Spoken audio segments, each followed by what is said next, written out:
We'll talk about personality disorders and the classifications of personality disorders, the etiology of personality disorders. That means the causes are genetic factors, biological factors, hormones, platelet monoamine oxidase, smooth pursuit eye movement, neurotransmitters, electrophysiology, and psychodynamic factors.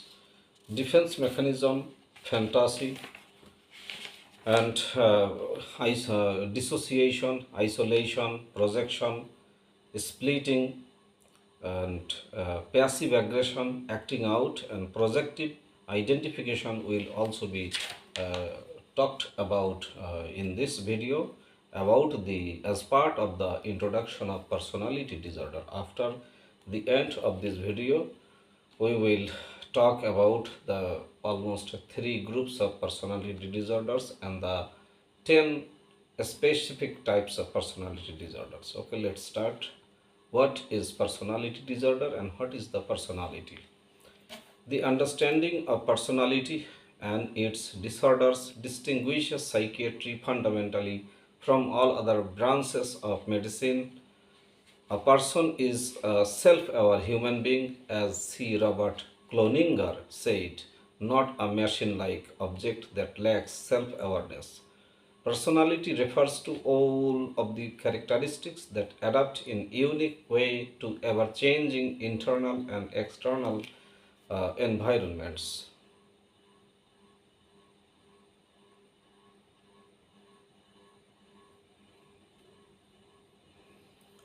Personality disorders are common and chronic. They occur in 10 to 20% of the general population, and their duration is expressed in decades. Approximately 50% of all psychiatric patients have a personality disorder, which is frequently comorbid with other clinical syndromes.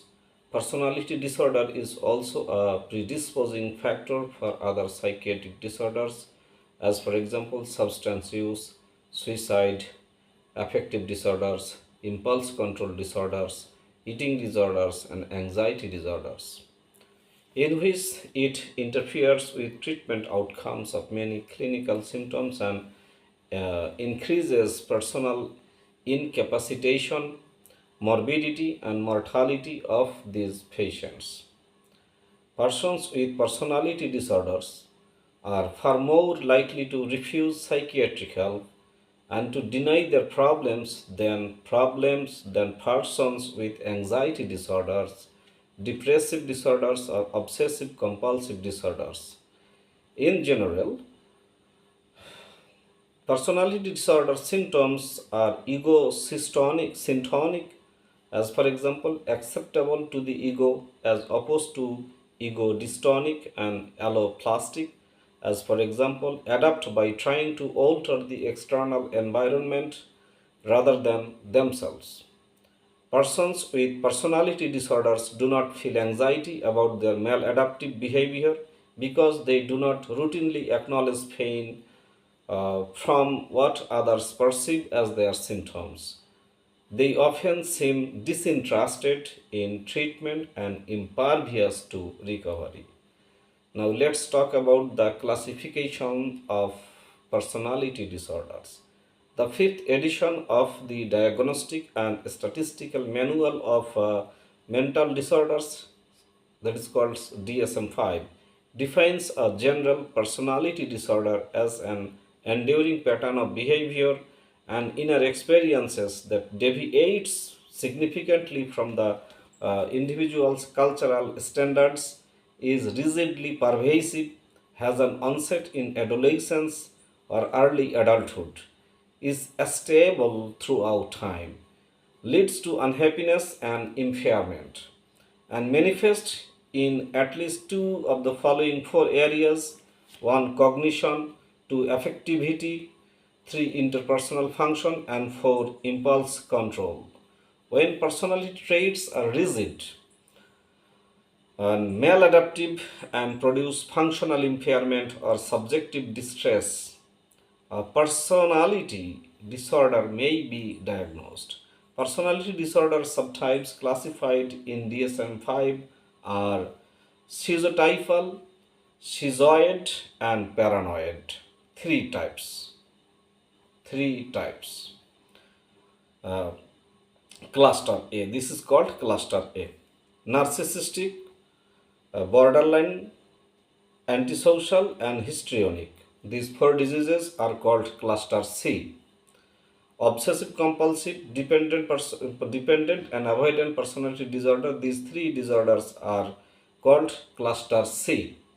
So these three groups, and in total 10 personality disorders are diseases, psychiatric health problems in psychiatry. The three clusters are based on descriptive similarities.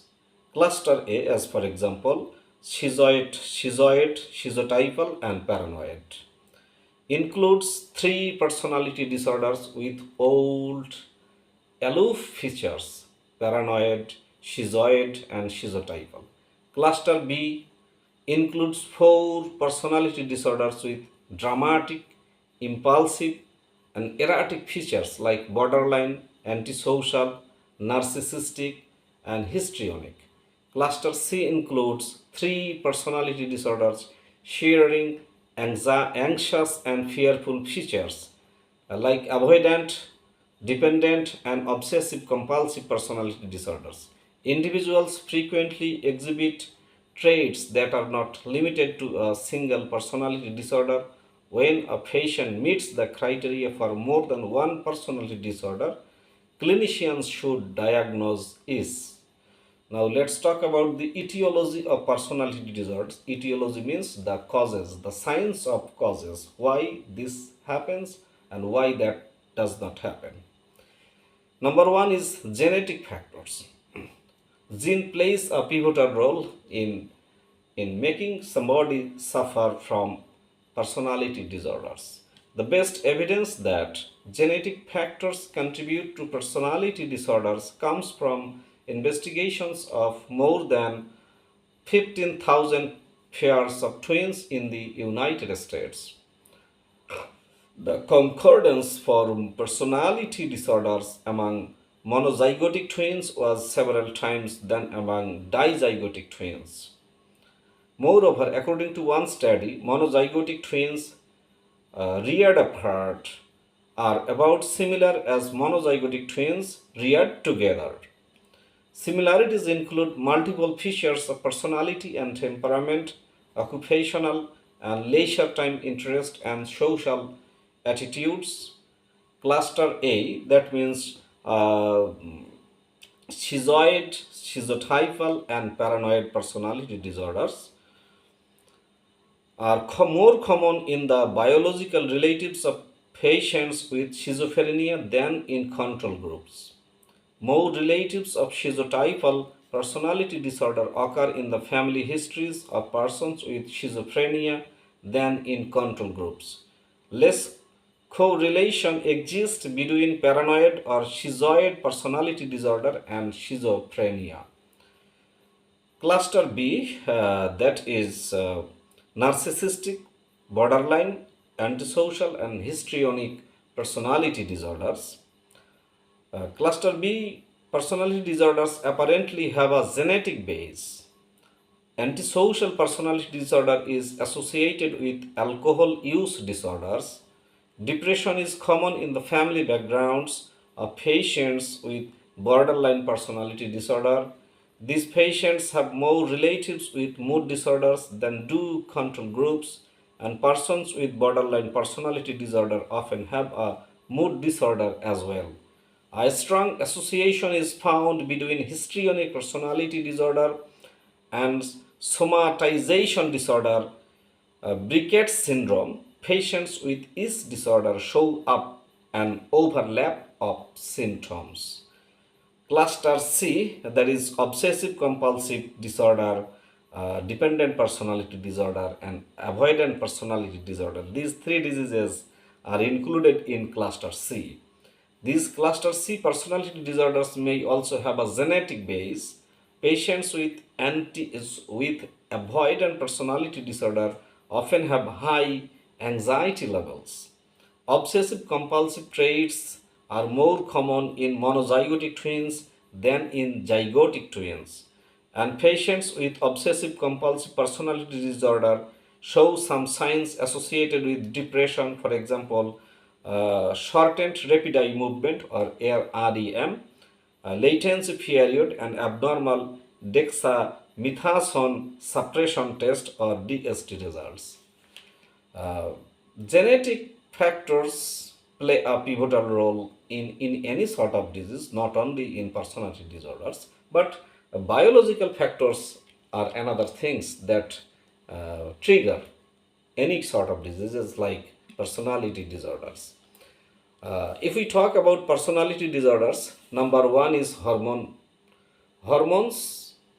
Few persons who exhibit impulsive traits uh, also often show high levels of testosterone, 17 estradiol, and estrogen. In non human primates, androgens increase the likelihood of aggression and sexual behavior. But the role of testosterone in human aggression is unclear. DST results are abnormal in some patients with borderline personality disorder who also have depressive symptoms. Number two, biological factor, platelet monoamine oxidase.